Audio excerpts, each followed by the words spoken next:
Tony, you seem, a lot of time you're jovial, you're joking around, you seem a little bit more serious. Is Kevin Lee the guy that is making you more serious than maybe other fights? Absolutely not. I'm just here because I have to be here. Just kidding. Come on, it's not all bad. Absolutely not. I just spent about a month in the mountains. Yeah. You can tell from my lip, you can tell from my hands. I got cuts, small little bruises here and there. I'm not bougie one fucking hit.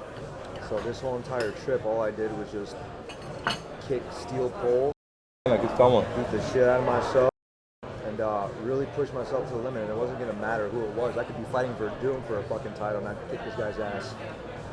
Why is it that you like to do that kind of conditioning and training so much more? I mean, people are usually just in a gym in a much more traditional setting. You're a guy who kind of takes it out of the box.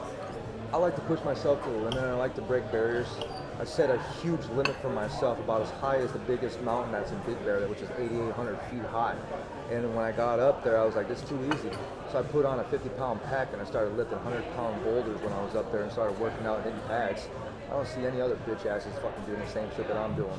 So I'm setting standards, and when I go on YouTube and I see people doing my workouts, and I see people emulating the things that I do, and I'm inspiring them to do these kind of things and to step up their game, that's awesome. That's inspiring. I don't have to say shit. Yeah. The media says it all. How frustrated are you, though, that it's an interim fight and that it's with Kevin when you and Khabib have gone back and forth before, and obviously Conor is somebody that you Who's wanted to Khabib? fight? I don't know who that guy is. Obviously Conor, the same thing. Who the fuck is that guy? It's not food. Fuck. You know what I mean? We're in America here. This is what I speak, and this is what I know, which is hard work, determination, and preparation, preparedness, and everything that I did for this whole entire camp was going to prepare me for this fight. Like I said, it doesn't matter who steps in front of me. I don't look past them. I look through them. And even with my glasses on, I can see through these fake-ass motherfuckers. Tony, what is your diet like right now? It's very contrasting with what Ferguson is eating, your juice and your fruit. I know you have a pretty tough weight cut. What are you eating like now? There's no tough weight cut, man. I'm actually right on point. But instead of eating bougie-ass food, I'm here and I'm fucking doing my shit. I'm a Neanderthal, man. I just came down from the mountain. Last thing I want to fucking do is engulf myself in some bougie-ass shit because I know it's going to make me weak. I'm not here to play this game. I'm not here for you guys in media. I'm here for one fucking reason. It's to remind you bitches that this is my fucking show. This is my time. I deserve this. I didn't talk my way here. I earned my way here. So when Conor signed with management and then they did all this other stuff, they agreed that this guy wasn't going to come to 155 pounds. I kind of find that as a conflict of interest. So for me, I'm pissed. And I got a chip on my shoulder. So I'm going to fight exactly like I have a chip on my shoulder, and it doesn't matter who the fuck they put in front of me. I told Brock Lesnar the same thing. You're the same fucking height on the floor. I'll ankle pick you. Where does the switch come? Because a few weeks ago we were in Vegas and we're still, more than a month out from the fight, but it's very serious right now. When does the switch come on? There's no switch. This is me, man. I told you guys you weren't going to like me when I got to this spot. I told you, enjoy me now. And if you guys can go back to my previous interviews, I told you the same shit. Don't call me a liar.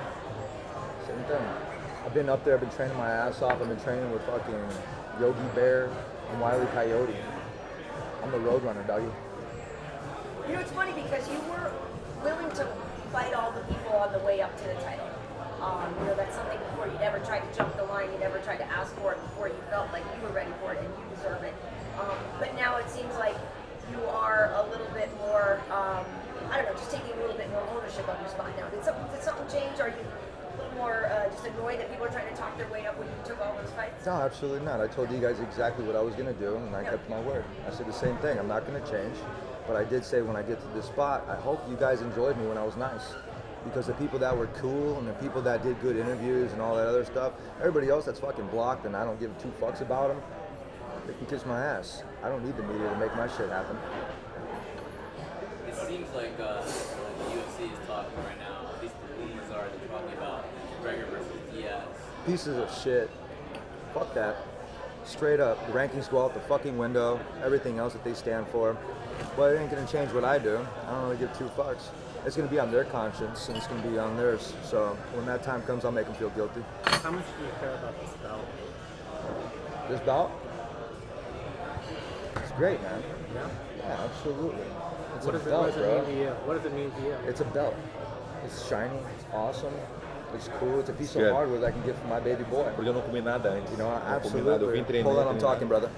Então, vai te fuder, vai tomar no teu cu, So meu. what I'm trying to say O is, problema é teu, se tu falar, fala com o cara aí, vai tomar no teu what cu, I'd meu. like to say, Tá muito cheio da onda o cu do cachorro, vai tomar no teu cu, cuando meu. yo estoy hablando, necesito Não, esse é tu cállate. problema, cállate tu puta madre, maricón. No, yo Não, a mim não me digas assim, cabrão. Não me vengas a hablar assim, que não é This assim is que what I funciona, wanted é? to say. Tu vas hablar assim com Fake. tudo, divisão comigo, não vais hablar assim, maricón. É? What I wanted to say is fake. Não, vai te fuder, vai tomar no teu Fake. cu, vai te fuder. Não, É this isso aí, is vai te English. fuder, não, comigo tu não vai falar assim, ó, seu merda. I don't understand what he's Não, saying. não You entende, guys vai tomar no teu understand cu, é that? isso aí, ô palhaço. I Tu é um don't palhaço, rapaz, tu é um cu de I don't cachorro, rapaz. understand Cállate, cállate um caralho, vai tomar no teu Dog, cu, you don't want palhaço. none of this shit, dog. É, isso aí é o cu de cachorro, não tem esse negócio aí comigo. Comigo vai falar com a tua divisão assim, ô palhação. What the fuck you want, Você dog? não vai falar, comigo não vai falar. How big you are? O que é o pau no cu? You and your punk ass Não, teu manager. cu, pau no cu, vai te fuder comigo, vão falar assim, ô palhaço. Big guy, right? É big guy, talking é shit isso aí to mesmo. Não, não, 155 falei que pounds, não, man. não. É um cu de cachorro, Later, esse buddy. merda aí. Esse pau no Later. cu. Comigo não vai falar assim, ó, pau no Hey, cu. have fun fighting on my undercard. Comigo não, maricón. Maricón é merda. Comigo não vai falar assim, maricón. É isso aí, vai te fuder. I don't understand you. What the fuck are you talking about? Shut up before I ankle pick Vai you. te fuder, o pau no cu. Comigo não vai Anyways. falar assim, ó, palhaço. Anyways. Palhaço, caralho. Anyways. Senão eu Caralho. vou dar um pau nesse merda aí. Esse pau no cu do caralho aí. Vai tomar no teu cu, palhaço. Obviously, I'm getting to some people, so which is good. I told y'all, you're not gonna like me when I get to the spot. And I said it. Este maricón. But when you see them, Bye, Felicia.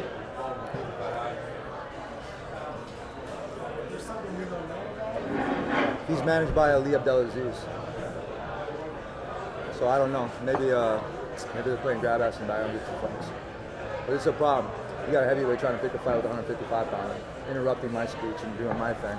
It's cool. He had his time. I guarantee he's pissed that he got his ass knocked out. So don't matter with me. You know, you're talking about how you didn't talk to get your way here. You fought and you won a lot of fights in a row, I think 7 or 8, right?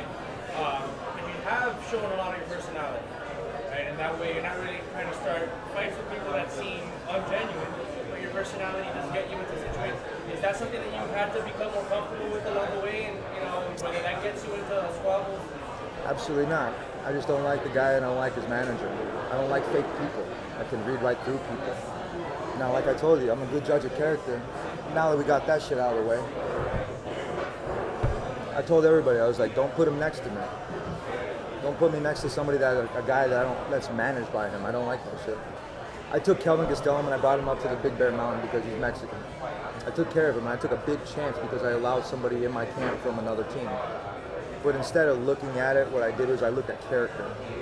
If this dude's gonna run miles with me at night and go up a mountain and be able to do these kind of things, that's character. That's a backbone. That's what I look at. I can see right through fucking people, man. And the one thing is I'm not fake. I'm here. My outfit cost me probably less than $100. I didn't give 2 fucks. You know, there's no such thing as luck. What I did up there in Big Bear Mountain is incredible. And the reason why I'm so hard-nosed and everything else, because the shit that I did to get my stuff clean, get the whole camp clean, I did 2 fucking trips. 2 trips. I had my strength and conditioning dude, and Coach Eddie Bravo took my my ice bath. Nobody else fucking helped me. Management never even offered. The people that only offered were miles away, hours away. So I'm disassembling my own camp. What I brought up there and I made my camp. I put the team together and I did all of that. So for me, I don't care who the fuck is sitting next to me. I don't care who I'm fighting. I don't care who's got the next opportunity for belts. I don't give 2 fucks. The only thing that matters is next week at UFC 216 between me and Kevin Lee, I'm gonna be on my fucking way to victory. And I've said that from day one, and I'm not changing, son. is that why you don't, have a quote-unquote normal team? I know we filmed you training with Alan, doing some really, really cool stuff, but do you find, is it hard for you to trust other fighters? Is it hard for you No, to... what it is I get lazy when I'm around other fighters. If they don't have the same work ethic and they don't push me, that's why I have coaches where I can get them to get me to where I'm at. That's why I'm kicking steel beams. That's why I'm not messing around. like I said, it's like I could take that dude and I can have him, or even Brock, man. Anybody, and I can put them next to probably a 12-year-old kid and have them do the same workout and embarrass them because I'm a master trainer. I know how to train myself because I've allowed myself to be coached. This whole entire camp, I allowed myself to be coached. Yeah, that's a little different because I feel like, yeah, as a younger person, obviously, you know, you played baseball, you know, you wrestled, you know, you were an athlete that had to have a coach, and then it seemed like you got away from that for a little while. So now you are back to sort of wanting another opinion in there. What's different? Why do you want to have a coach now? I've always had coaches. Even though I know you work with Eddie. No. I've always had coaches. I've always had somebody overseeing everything. Right. Even though you guys don't see them, they're the Wizard of Oz. They're behind the green curtain, and I'm the guy that's out there performing. You know, I mean, there's no Dorothy story. There's no story here. There's no Toy Story. This is exactly what it is. This is blunt force, brutal trauma. I mean, straight up. I mean, you guys see me skateboarding at night, but that was like one time out of the whole entire fucking place. There wasn't no act of rest. The act of rest was climbing up a mountain with big old packs on my place. You know what I mean? And being able to. With adaptability in a fight, what does it do for you? It's creativity and it's evolution at its finest. Like I said, it's like everything that I did before, people are starting to emulate now. So obviously they're starting, I mean, to build a house, you have to have a strong foundation. I have the strongest foundation in sports. I played football, baseball, and wrestling. I had to think fast, hit hard, and be able to adjust on the fly. And for me, like when you get bored of everything like that and you've mastered the basics, you start to expand the basics. So when people say that it's weird or strange, they said the same thing about Eddie Bravo. And they said the same thing about mixed martial arts. It's never gonna make it. It's just too whatever it is. It's not good enough for whatever it is. And now look at it, it's a multi-billion-dollar establishment.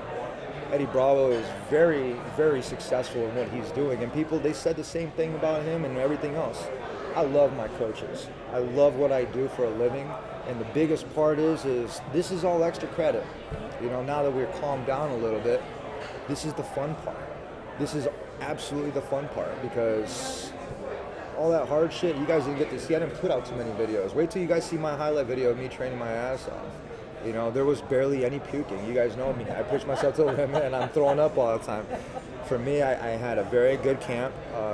My cook Randy and my training partners Alex Trevino and Randy Patino, those guys, they're fighting this weekend in KOP, and he's fighting Darren Kerche, and he wants to go and he wants to do some things. So when people come to me and they want to work hard, I'm gonna work hard too. So when you have a group that can work hard like that, and there's no shop talk, there's no looking at the TVs because there are no TVs. There's only 4 o'clock runs in the morning. Why? Because Tyson did that shit. Ali did that stuff. All the greats did it.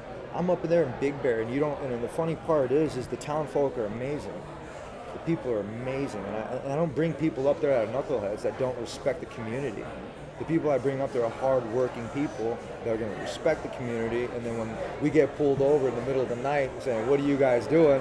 they're like, "Oh shit," and they see it, and they're like, "Oh hey, that's pretty cool, man. Good luck."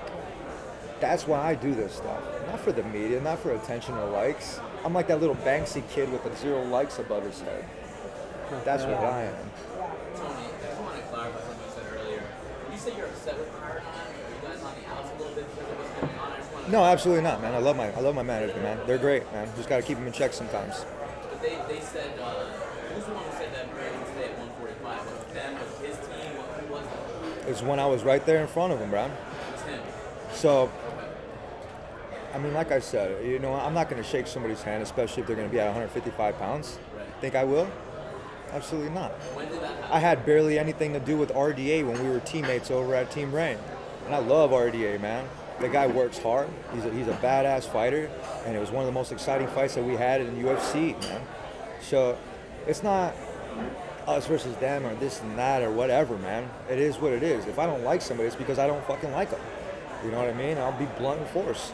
You don't have to like somebody to love them. I love Paradigm. Sometimes I don't like them, but I love them. Do you feel like if they do that fight, if they do McGregor Diaz, does that undervalue the interim fight, the title fight a little bit? Because, I mean, the interim champion is supposed to play champion, supposed to unify the belts in the next fight. That's up to you guys in the media. It's up to you guys in the media to raise a stink. No, it's up to you guys to raise a stink because I can give 2 fucks. because one way or another, they're going to run into my ass.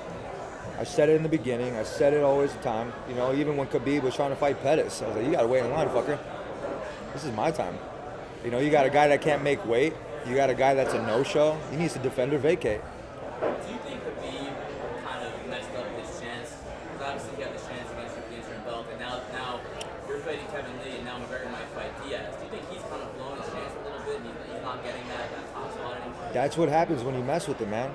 That's what happens when you don't show up. That's what happens when you take those stupid opportunities. You want to roll the dice and let them fly. Me, we're playing Monopoly, man, and I'm just rolling the dice and I'm collecting my free parking, man. This is my shit. Like you were getting into it with Eddie Alvarez on Twitter. That was a little banner. Yeah, a little banter. That's what you're calling it. Yeah. It is what it is, man. I mean, look, like I said, I can see right through fake-ass people. You know what I mean? I was the Ultimate Fighter champ, and not once did they ask me to go on the show and coach.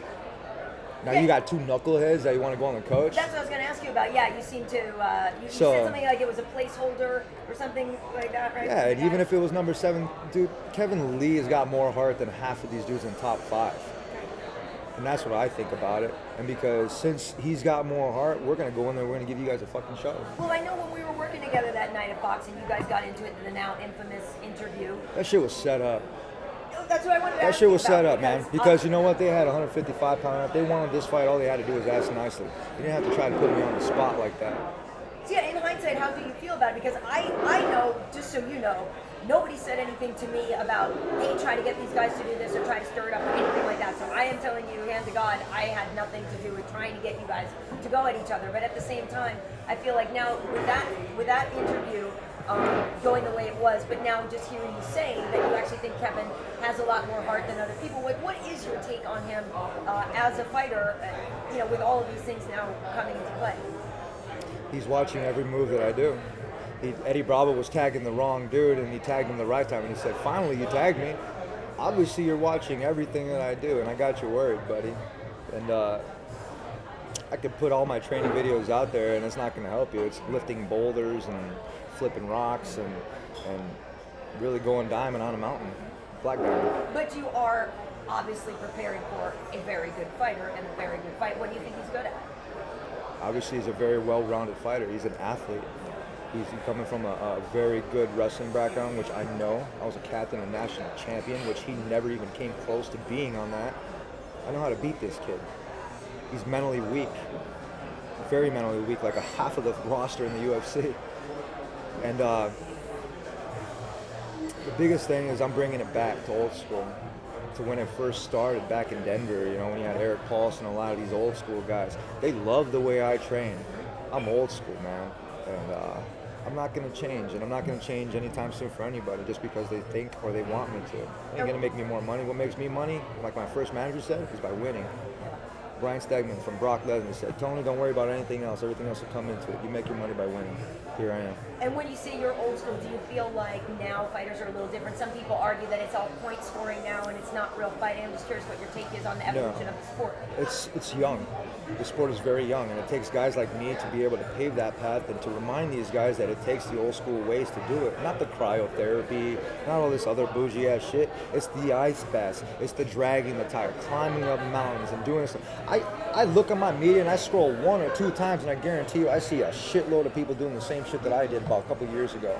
And so that evolution has made it to that. I can only be excited, and you guys should be excited too for the next 5 to 10 years, because these younger athletes, some of them, they shot up too fast. Some of them shot up too fast, and a lot of the other ones are smarter because they see it. This is a very smart sport, and you got to be business savvy with it, and you have to know your time and your range. And me, I'm very lengthy.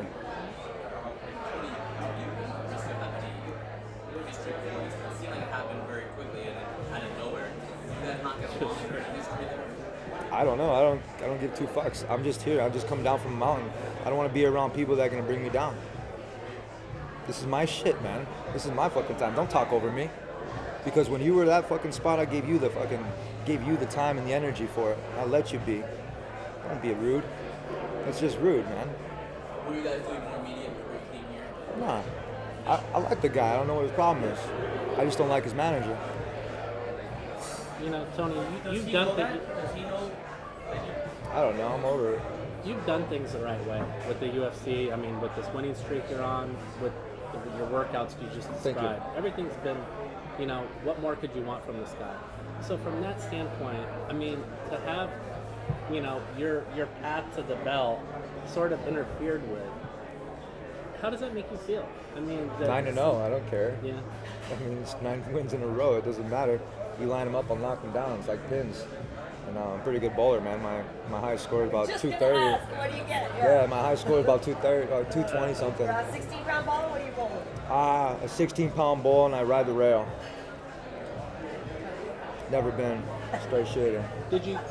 Was there a time where you said, I can't worry about this stuff anymore, and I just gotta be myself and just win fights, like you say? I've always been the same way. If I really worried about everything else, you would see me doing media. You would see me doing a lot more Facebook Live, social media. I haven't changed, and I'm not going to. Go back to my very first interview, even when I did with Karen Bryant. I haven't changed. I've been the same guy. I've been working my ass off, and the one thing that I have changed is I've watched my potty mouth. I really have, because I got a swear jar that's huge for my kid. And if you guys seen some of my highlight films, I mean, shit, it looks like Scarface.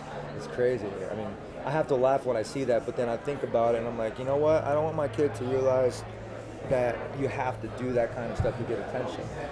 You have to use this. But at the same time, you have seen a guy who, yes, his talent is way up there, but he has also talked his way into It's good for him. a lot of money. It's good for you're him. Just It's not a lot gonna of do that. likes and it's a lot of followers. I'm helping this dude. People that UFC's always tried to make stars off of me. They always have. I might not be as marketable as Conor, and I don't give two fucks. And I don't care, man. Like I said, I make my money winning. But I think there is a little nod to you from the UFC. I mean, instead of considering putting the Johnson fight as the main event, they kept you there. They I was upset. obviously liked you. I was upset.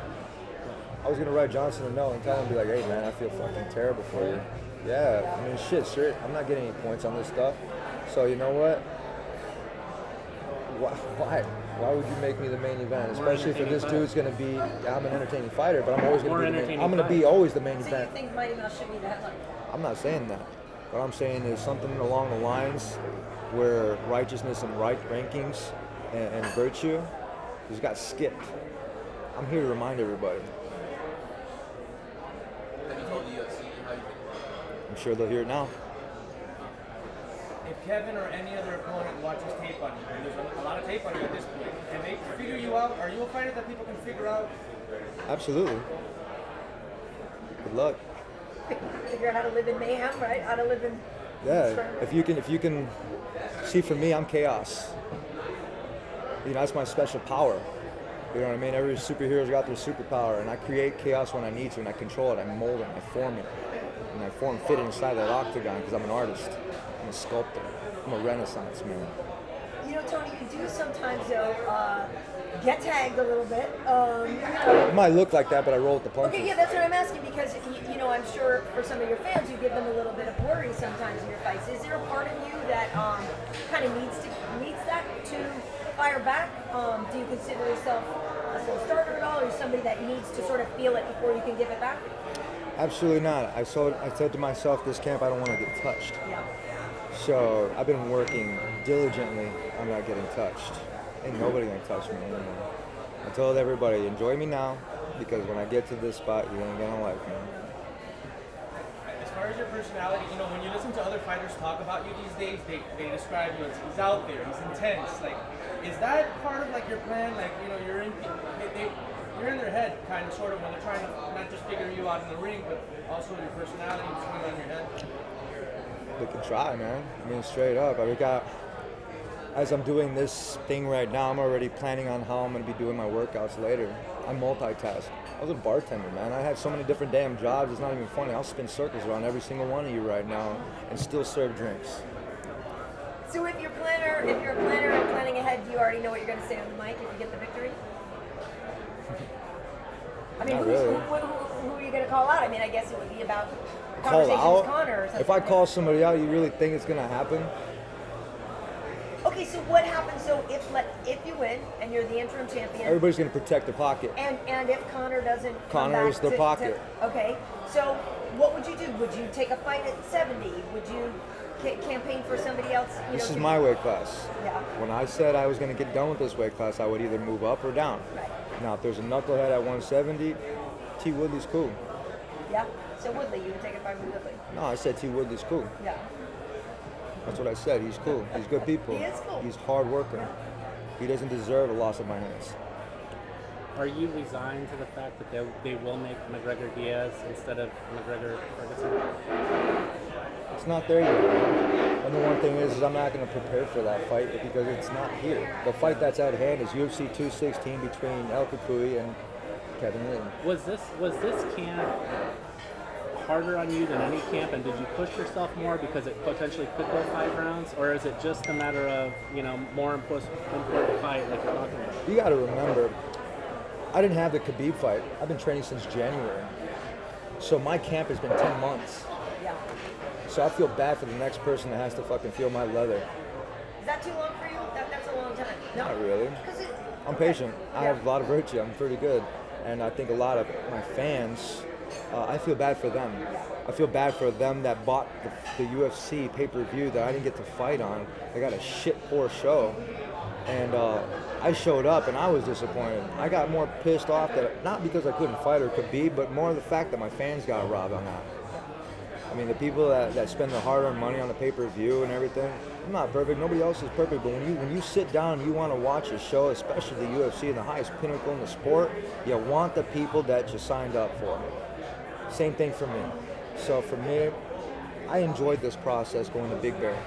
I loved the fact that I used my car as a work truck.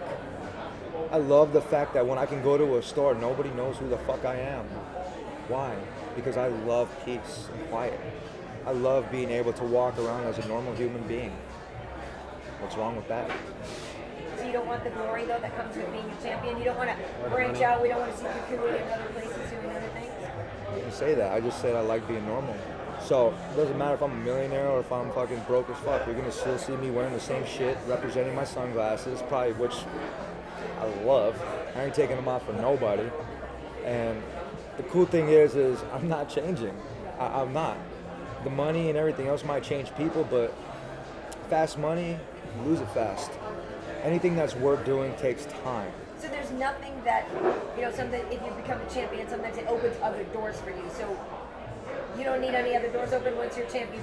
You're cool being champ. There's nothing else you want to explore, and that having that title would help you do. Do you know what I mean? Having the title and having the belt, it's not like it's the grand prize. It's not Mario Brothers. There's always going to be a next goal for me. I'm already setting goals beside myself. I'm going to have Snapdown City Academy. I'm already certifying my instructors that are making over $100,000 a year as trainers. So I'm actually doing really pretty good for myself and investing into what I want to be lengthy. Money comes and goes. Same thing with power and same thing with energies and people. You do what you do with it. I'm not there yet. I don't have the belt, so it's hard for me to predict what's going to happen. I guarantee you people are going to fucking change. Who's not going to change? Me. So with that being said, will it open up more doors? Absolutely. It'll open up more doors for my kid, for my family. I mean, so if that is what happens, then great. And if I had to put on a monkey suit to go out there and talk on Fox again and somebody create a fight, we'll fucking do it. I'm not going to say no. I love it. Wasn't that bad, Tony, was it? No, it was great. I love it. Honestly, I have to say that I was very happy. I'm very excited to be here. Aside from all the bullshit and the seriousness, I'm very thrilled to be the main event. I'm stoked, man, to have fight for a belt. I can give two fucks if Diaz or Conor fight. What I care about is the fight at hand. And that's what's up. Because everybody's looking forward to this fight, man. I mean, regardless win or lose, I can walk away from this table knowing that I gave everything and knowing that I really, truly worked my ass off for the last 10 months. And I would hope people see that. If they want to follow me, that's fine. I don't want fake people following me. Only my hardcore. Great, Tony. Thanks, Guys. T, let me have you just stand up right here just so we can take up pictures. You pick up Red Room's chair. Back, you heathen.